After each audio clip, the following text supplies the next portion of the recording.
Very good morning, afternoon or evening, depending on what time of the day you're viewing this video. It's Tùng Phan from the IELTS Workshop, and welcome back to another edition of the exam room. Let's get stuck in.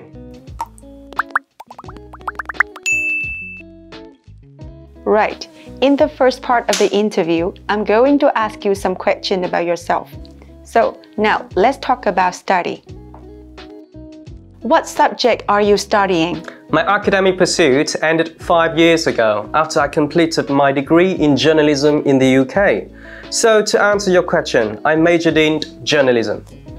Do you enjoy your subjects? Certainly, although it was loads of hard work and also many sleepless nights, I immensely enjoyed the process of meeting and interviewing different people from all walks of life, particularly when I was producing some vox pop. What technology do you use? Predominantly my laptop and tablet PC. I often set them up to run a slideshow on a projector. Slideshows are a godsend for presenters and teachers alike, as they can help you reinforce the information that is presented verbally. Who have you used the most and how? Throughout the course of my academic endeavors, my best mate from uni, Mike, was very supportive, as he would tutor me like every week to help me consolidate my learning. He was a high-performance student with great expertise in many disciplines, and more importantly, a willingness to help out his peers. Now, I'm going to give you a topic, and I'd like you to talk about it for 1 to 2 minutes. And you have 1 minute to plan what you are going to say, and you can make notes if you wish. Do you understand?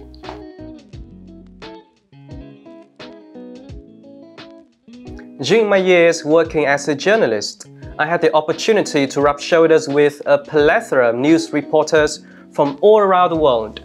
Jonathan Head, BBC correspondent in Southeast Asia, was among those that have left a long-lasting impression on me.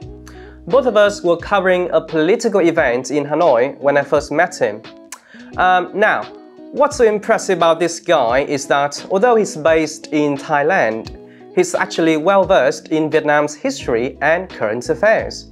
I'm probably going out on a limb by saying this, but I reckon he's probably, has a better grasp of our country more than half of our population. Apart from his in-depth knowledge of Vietnam, his journalistic skills are also nothing short of miraculous. I saw him firsthand coming up with the lines for a piece to camera in the matter of seconds. What's even more astonishing was that he crossed the busy street in Hanoi, avoided numerous vehicles while looking at the camera and delivering the lines. I would not even entertain the idea of having a crack at that, even if I were invincible. Looking back on our tete-a-tete, I personally feel that he's among the best reporters in this part of the world right now. And our conversations were really uplifting and enlightening. If I have a chance to be his mentee or colleague for just a couple of years, if he takes me under his wings for some time, then certainly my skills as a journalist will certainly come on by leaps and bounds. Why should children be kind to their classmates? Fostering a culture of kindness at school enhances connections between students. As a result, they are more inclined to support and encourage each other to better their academic performance.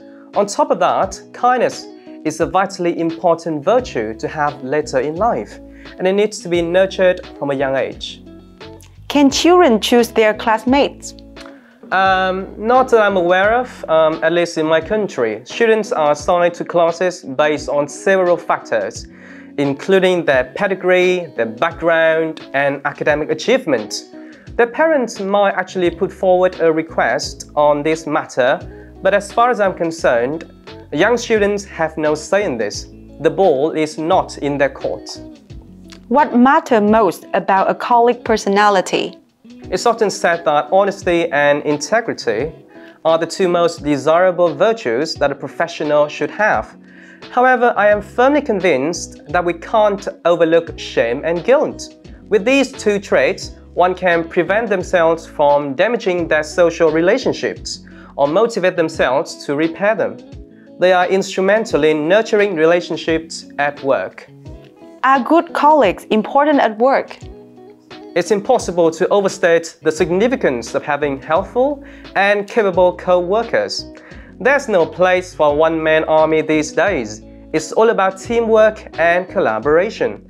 A chain is as strong as the weakest link. No matter how exemplary you are, if your co-workers are not up to par, if they're not performing to their full potential, it will be incredibly difficult to get things done as a team and as a company. What kind of people are popular at work? I would say generous, accommodating, kind-hearted and charismatic people often get along well with their colleagues. Somehow there's a prevailing notion in Vietnam that high-performance people are popular. They are synonymous with popularity. However, I beg to differ. If they don't treat others kindly, they can still go far in life, obviously, and have a successful career, but they won't be liked. Okay, this is the end of the IELTS speaking test. Thank you. Thank you as always for tuning in, and I hope to see you soon. Again, it's Tùng Phan from the IELTS Workshop, signing off. And remember, who's your cheeky? The IELTS Workshop. Bye bye.